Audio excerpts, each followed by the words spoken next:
तत्कालीन सरकारांचा बेसच ग्रामीण मतदार आणि शेतकरी मतदार शेतमजूर असं होतं आणि त्यांना शहरामध्ये भाजप शिवसेना असायची आणि जर ग्रामीण भागातच असा उद्रेक झाला तर एवढं सोपं राहणार नाही त्यांनाही माहिती होतं आणि त्यामुळे त्यांनी ते फोडलं.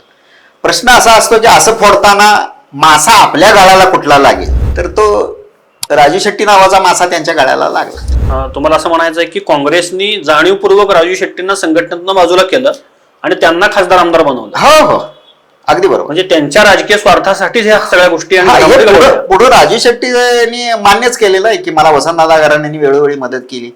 हे त्यांनी जाहीरपणे इतकंच काय 2019च्या निवडणुकीत राजू शेट्टी आणि इकडं आपल्या सांगली लोकसभा मतदारसंघात विशाल पाटील साहेब हे दोघं स्वाभिमानीच्या नावानं उभे राहिले. यात काय विशेष आहे? विशाल पाटलांनी स्वाभिमानी म्हणून ती निवडणूक लढवली होती. अगदी